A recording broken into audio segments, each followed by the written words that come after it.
We have all heard about this magical holy trinity of lenses. Now, it's different from photographer to photographer, but when I first started, I was having a hard time with just picking one. So instead of just picking that one, I bought all three right after I sold my kidney.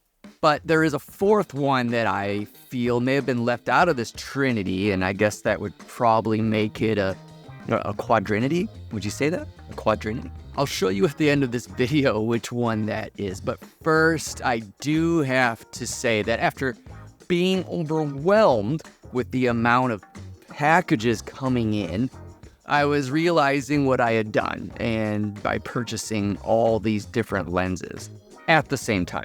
So which one did I buy?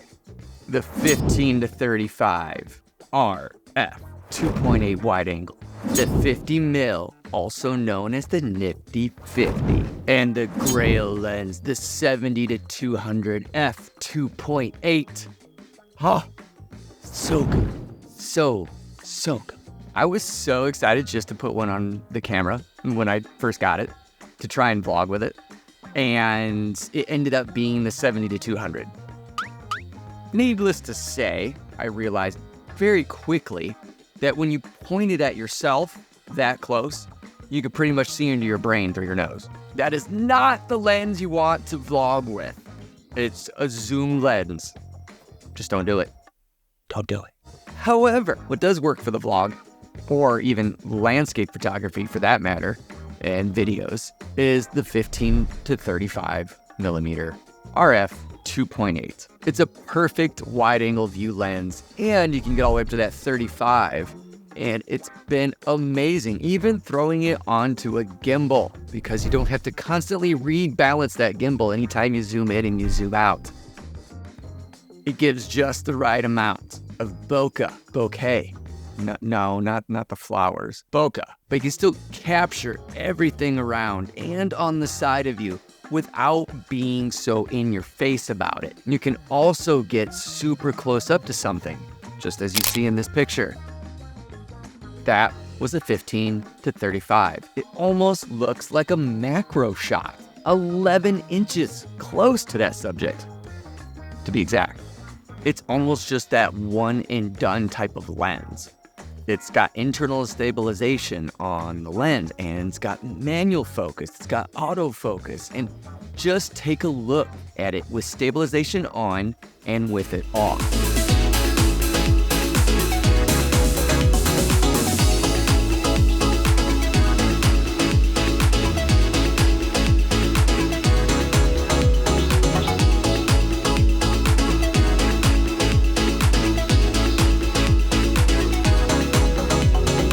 So that's the 15 to 35.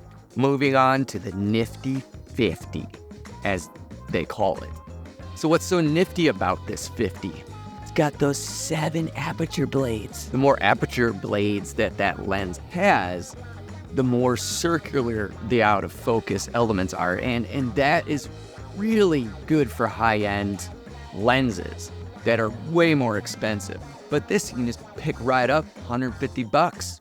50 millimeter 1.8 aperture. Oh, it's just that perfect lens that you can toss in your pocket. Just, if I would have dropped that, you guys probably would have just screamed at me. So would my pocketbook. But since they actually updated it, you have this little metal ring on it. You can see it, which is even better. Even though it's made out of plastic out here, it still has that nice metal ring. One thing to keep in mind, if you're gonna buy this lens, if you're on crop sensor, APS-C size sensor, not a full frame sensor, this is not gonna be 50 millimeters. It'll actually end up being right around 80 millimeters. So just keep that in mind if you're gonna purchase one of these for those APS-C sensors. Now with a full frame, just shoot it right at 50. Easy, simple, all day long, no problem. Also keep in mind, this is not a stabilized internal lens, so you might get a little bit of wobble out of it if you just start running around with it. So it might, you will get the jitters, again, if you're more handheld, and it may jump around on you if you're handheld, but again, if you're just walking slow and making sure you're aware of those things, you shouldn't have that problem. Got that focus control ring. You can go into manual mode. It's a little loud when you hear it, though. I mean, it's like, just kind of searches sometimes, but man, when it locks on, it really locks on. Lock on, Captain. Now, this leads us right into the 70 to 200. The first time I got to see this in action was with my friends in Utah, and the images that came out of this lens are absolutely life-changing.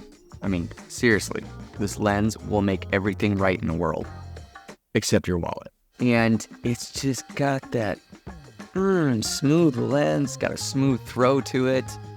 It does extend out a little bit. I mean, you got to really kind of crank that thing on. But no, are you really paying attention to that when you're out shooting in the field? Probably not. I know I'm not. And it's white. And I say, it looks, not that that plays anything with your image, but throw a sticker on a car and it makes it go fast, right? Just takes your photography to that next level, especially with that image stabilization. Let's check out the difference in the 3 different focal lengths in these slow motion shots.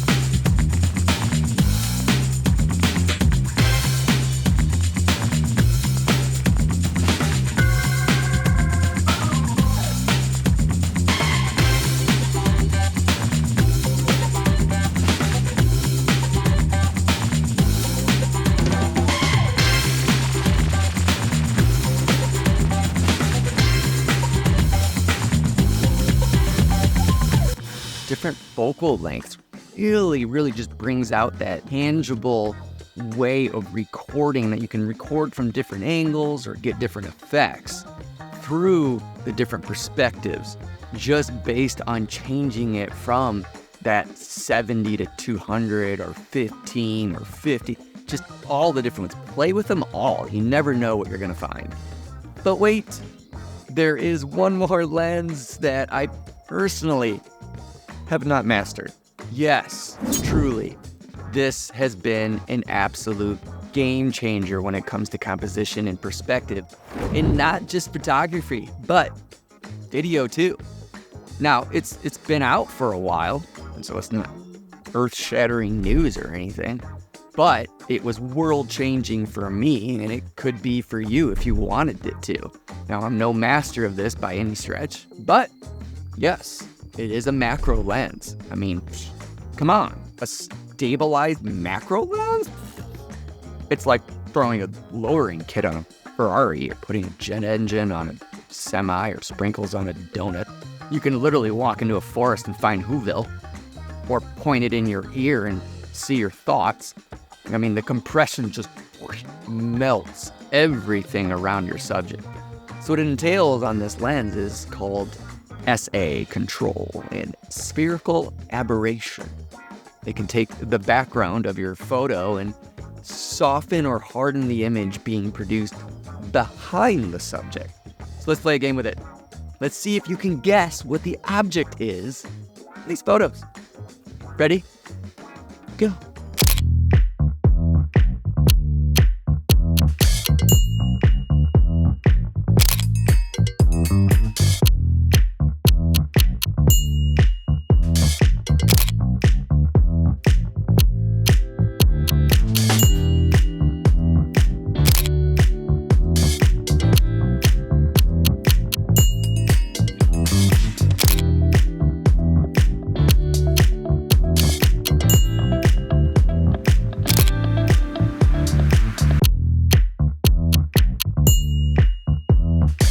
Wasn't that fun?